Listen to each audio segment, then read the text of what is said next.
Друзья, приветствую вас на канале, посвященном погоде рынка недвижимости Украины. И сегодня мы с вами будем говорить о рынке жилой недвижимости города Одесса. Точнее, подведем итоги прошедшего января месяца 2026 года. Ну, традиционно будем говорить о рынке недвижимости, используя научную методологию, уж извините, это метод статистического анализа, то есть с помощью цифр будем рассуждать, а что же происходит с рынком недвижимости. В конце видео я подведу итоги, будем говорить о тенденциях длиной в один год, сравнивать будем, что произошло в январе 2025 года с январем 2026 года, то есть вы увидите полную картинку происходящего с рынком жилой недвижимости. И, конечно же, я традиционно сделаю уже краткосрочный прогноз до конца первого квартала 2026 года. Друзья, смотрим подготовленный мною материал.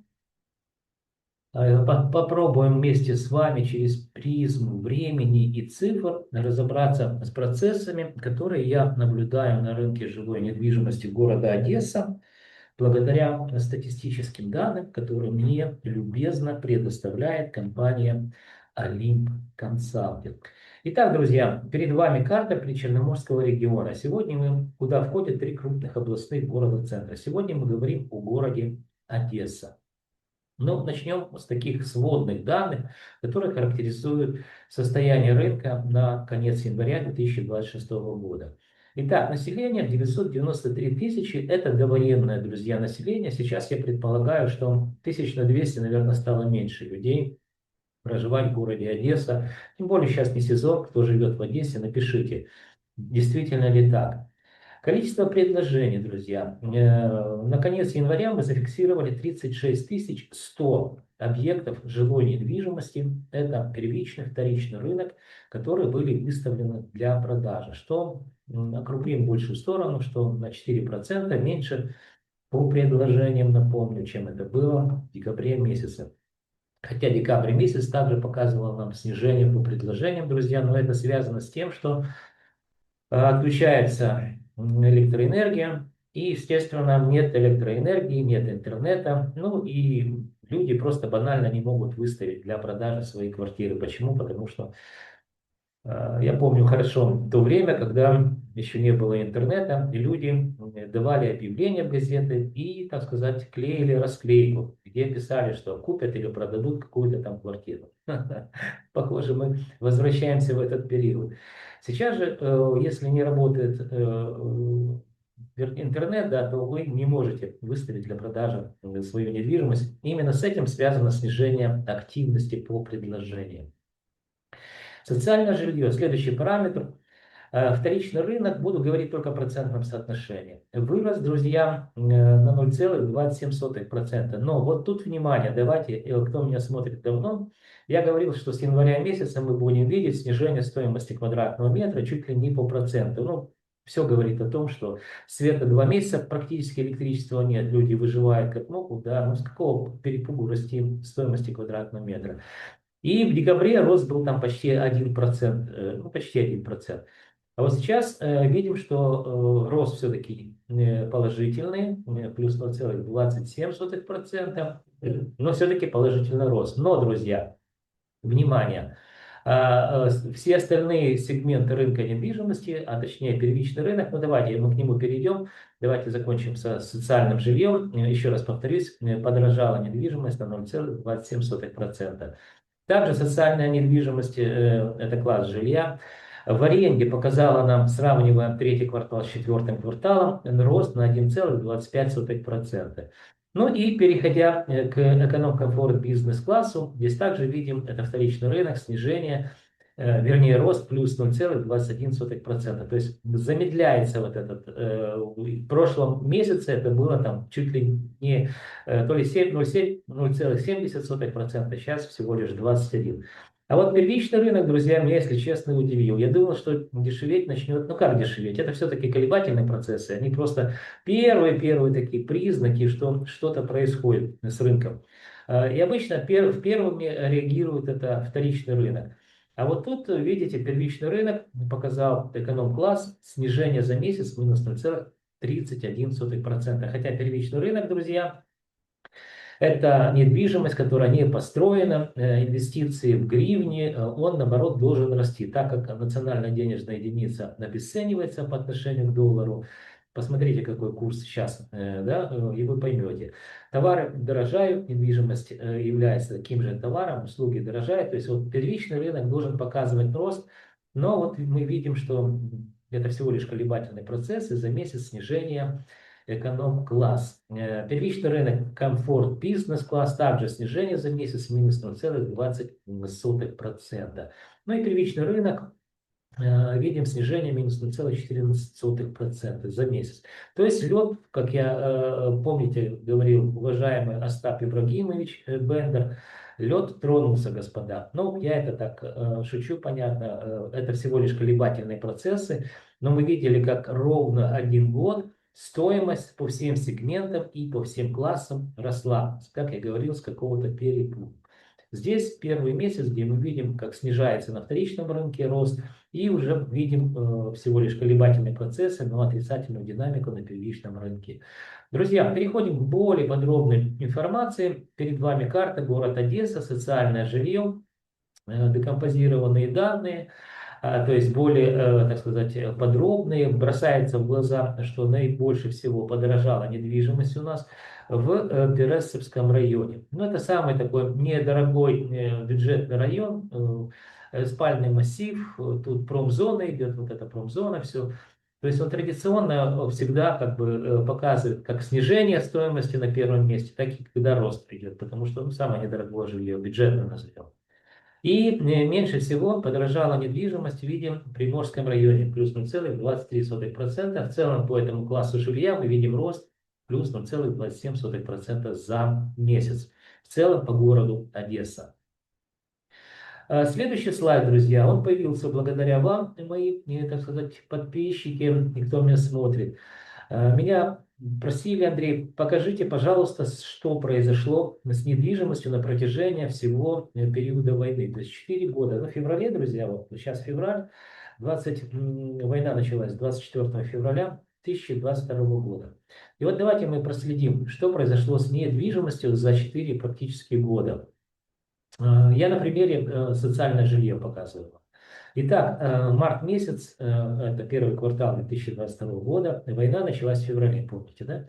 $804 за квадратный метр. Первый год показал снижение, там тоже 8-9%, первый год войны. Второй год, друзья, войны, ну вот тут мы даже видели незначительный рост или плата с небольшим ростом. В каких-то там кварталах, это поквартальное исследование. То есть с какого-то перепуга, я говорил, мне звонили люди, с которыми мои контрагенты, я обслуживаю крупные финансовые учреждения. Андрей, что происходит с недвижимостью? Второй год войны, экономика в руинах, а недвижимость стала показывать какой-то это самый, ну, где-то даже рост, причем по всем сегментам. Ну, это было связано, скорее всего, с тем, как я всего лишь предполагаю, друзья, что второй год, это мы помним, контрнаступление, освобождение, так сказать, Харьковской области, Сумской, Черниговской, да, и нам говорили, что война закончится быстро, к концу года на набережной город Ялта будем пить кофе. Ну, вы помните все. Я так предполагаю, что люди, которые планировали продавать, они решили подождать просто или заранее, с учетом того, что война закончится, решили повысить немного стоимость продаваемой недвижимости. Это всего лишь мое, друзья, предположение. Но это остается фактом. И он зафиксирован. Ну, мною он зафиксирован. Третий год войны был самым таким тяжелым для рынка недвижимости Украины, Одесса не исключение. Здесь где-то порядка 12% подешевела недвижимость. Видим, да, вот здесь реперные точки. Это декабрь 2024 года. И, друзья, о чудо, с буквально первого квартала, а точнее даже с января, рост стоимости в городе Одесса стал необоснованно, медленно, но уверенно ползти вверх. То есть вот эта кривая, аппроксимирующая кривая, то есть я ее сглаживаю с помощью в общем, определенных, так сказать, инструментов, да, и что мы видим что продолжает расти стоимость, это 735 долларов за квадратный метр. Ну, если разобраться, что с начала войны, вот здесь внизу экселевские данные, табличка такая, видим, что март месяц 2022 год 804 доллара за квадратный метр и январь 2026 год 735 долларов за квадратный метр. В целом, друзья, за 4 года войны недвижимость все-таки подешевела на 8 целых, ну, почти 60%. Вот так, друзья, ведет себя рынок недвижимости. И я всегда удивляюсь, когда люди, причем, вы знаете, вот продавцы, ну, они же риэлторы. В принципе, как бы это хорошая, ну, не в принципе, это хорошая профессия, хорошая специальность. Я сам, как она называется, долгое время агентство недвижимости у меня были, одно из крупных по Украине, в 10 городах были офисы. Но вот везде, как оно, продавцы ведут себя по-разному. Вот у них или все пропало, или все растет. То есть, когда вам говорят, что рынок недвижимости обрушился, а это говорили вот в первый год войны, на 60%, и продавайте лишь бы продать, это риэлторы говорили, друзья, то это неправда абсолютно. Рынок недвижимости не может обрушиться на 60% в течение даже одного года. За единственным исключением в моей памяти было два крупных финансовых кризиса, когда рынок недвижимости действительно страдал, как экономика. И вот, ну, помним, это был 2008 год, когда Второй мировой, ну, это за свою жизнь мне 60 лет, просто я успел уже увидеть, сознательно будучи взрослым человеком, два финансовых мировых кризиса. Так вот, второй финансовый мировой кризис начался с кризиса ипотечного в Соединенных Штатах Америки. И вот в 2008 году, да, действительно, рынок недвижимости в первый год, где-то за год, он дешевел в стоимости, так сказать, квадратного метра где-то процентов, наверное, на 50. Это было, да. Поэтому, ну, друзья, те, кто еще раз вам говорят, что рынок недвижимости или обрушился на 60%, или вырос, это, ну, не соответствует действительности. Кстати, сейчас я живу на Кипре, и вот продавцы недвижимости здесь ведут себя один в один, как украинские риэлторы. Вот, ну, просто калька. Поэтому продавец должен продавать. А уже все остальное, так сказать, анализ рынка, это не его епархия, у него нет компетенций, поэтому слушайте лучше людей, которые аргументируют, так сказать, поведение рынка недвижимости и показывают это все с цифрами. Итак, я надеюсь, ответил на вопрос, что все-таки рынок недвижимости, стоимость снизилась на 8,60% за 4 года войны. Следующий слайд, здесь мы уже говорим об аренде, это долгосрочная аренда, сравниваем третий квартал с четвертым кварталом, видим рост на 1,25%. Рынок аренды, друзья, это социальное жилье, продолжает расти.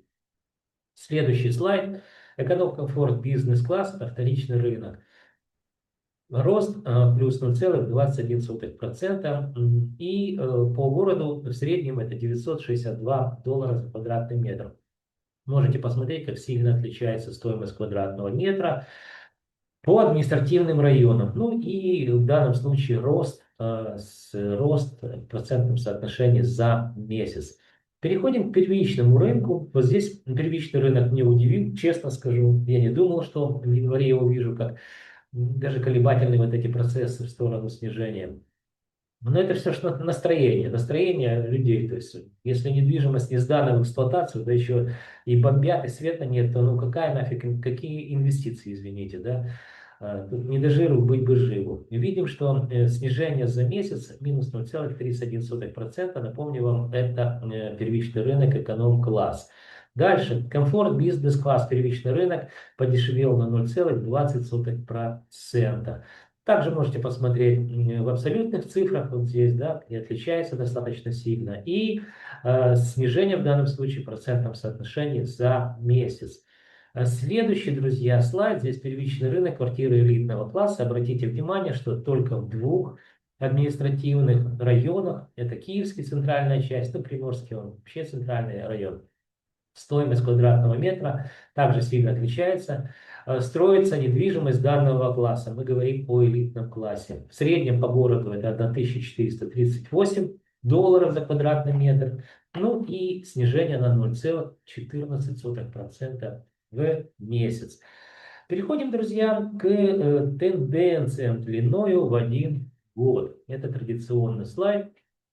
Мы видим, что в декабре, вернее, в январе 2025 года 705 долларов за квадратный метр. Напомню вам, что это у нас жилая недвижимость, класс социальное жилье, самый большой класс рынка недвижимости, который эксплуатируется в Украине, Одесса не исключение. Также видим, что в январе 2026 года 735 долларов за квадратный метр и в годовом измерении рост 4,26%. Также, друзья, я и компания Alim Consulting готовим индексы рынка недвижимости. И вот на примере индекс жилой недвижимости, вторичный рынок, социальное жилье, показываю указкой, он также положительный, единичка, запятая 0,43. Давайте немного саморекламы. Во-первых, расскажу, что такое индекс. Индекс недвижимости – это макроэкономический показатель, который характеризует изменение стоимости недвижимости во времени. На примере показываю. 735 делим на 705 и получаем рост в годовом измерении процентах 4,26%. Или же вот этот положительный индекс единичка, запятая 0,43. Друзья, я знаю, что фокус-группа людей, которые меня смотрят, это люди, которые работают в финансовых учреждениях. Это управление по рискам или риск-менеджменту, в разных банках по-разному называется. Так вот, люди данной профессии очень хорошо знают, как меняется стоимость денег во времени. А я один из немногих в Украине, кто знает, как меняется стоимость квадратного метра недвижимости во времени. И на примере одного всего лишь, так сказать, класса социальное жилье, это вторичный рынок, показываю вам, как меняется стоимость квадратного метра во времени. Поэтому, друзья, синергия наших знаний, она поможет и помогает на самом деле. Мы работаем с крупными банками Украины и с зарубежными банками. Поможет вам, в общем-то, в ваших бизнес-процессах, а мне поможет дальше заниматься наукой. И компания Leap Consulting также, в общем-то, работать на рынке консалтинговых услуг. Так, друзья, запомнили, что на 4,26% за год подорожала недвижимость. Давайте перейдем к следующему слайду. Здесь я хочу просто сравнить два рынка. Рынок, рынок предложения для продажи, да, и рынок аренды. Здесь, значит, мы, вот этот слайд, я уже его вам показывал, я просто его переместил. Видим, что на 4,26% по предложениям, то есть квартиры выставляются для продажи, мы исследуем предложения. В годовом измерении показал нам 4,26%. Вот здесь тот же самый сегмент рынка недвижимости, социальное жилье. Сравнивая, здесь мы делаем поквартально, но видим, что я сравнил декабрь 2025 года с декабрем 2024 года. В среднем, вот если вы посмотрите красная строка, то 4,65% рост в годовом измерении. То есть мы видим, что стоимость, причем я просто не сомневаюсь, что дальше будет снижаться стоимость квадратного метра по предложениям. То есть практически мы видим, что сравнялись показатели как по аренде, так и по продажам, по предложениям квартиры, которые выставляются для продажи. В общем, это достаточно интересный факт, вы можете его зафиксировать, который, в общем-то, нам показывает, как ведет себя рынок недвижимости в сегменте предложения, выставленных для продажи, так и аренды. Так, друзья, что еще? Наверное, все, да, наверное, все. Давайте остановим показ слайдов. Смотрите, перейдем к прогнозам. Мы с вами 4 целых, сколько там годовом измерений, класс социальное жилье показало рост 4,60% в годовом измерении. Я предполагаю, что все-таки, друзья, вот Делаем краткосрочный прогноз до конца первого квартала 2026 года, что все-таки будет снижение, ну, где-то не больше 1% в месяц, но я думаю, что вот февраль месяц, может быть, даже будет 0,5%, но все-таки мы увидим на вторичном рынке снижение стоимости квадратного метра. Я предполагаю, что по процентам. То есть сейчас в годовом измерении 4%, через 2 месяца мы отнимем 2%, будет положительная динамика роста всего лишь, когда мы будем сравнивать март 2026 год с мартом 2025 года, будет рост плюс 2%, но динамика уже будет, друзья, отрицательна. То есть мы будем видеть снижение стоимости квадратного метра по всем сегментам рынка недвижимости. Итак, друзья, пришло время прощаться. Для того, чтобы вы знали, что происходит с рынком недвижимости, вам необходимо что сделать?